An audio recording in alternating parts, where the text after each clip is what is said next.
Hi guys, sorry I'm not there today. Today you will be taking this quiz, the IC2 Final Assessment. You can find this quiz at the top of your stream in Google Classroom. As you can see, I have locked mode on.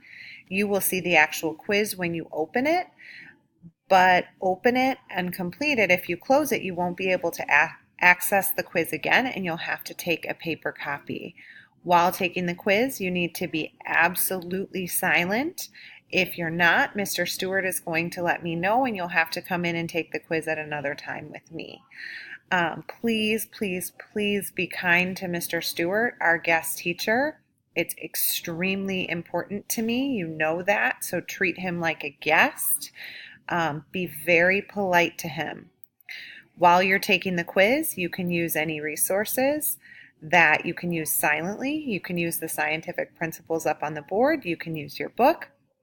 You can use any resources you can find on Classroom to prepare before the quiz while you're waiting. Then after you finish the quiz, look at your score, review the ones you got wrong.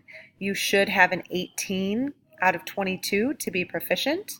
And once you're finished, you can go over your answers to prepare for a retake. You can finish your CER from yesterday. You can review the Quizlet to prepare for a retake, or you can use the What Can I Do When I'm Done items on Classroom. You should see all of this on Classroom listed under the quiz, and Mr. Stewart should be able to help you if needed. All right, good luck. See you guys Thursday. Can't wait to see how wonderful you were.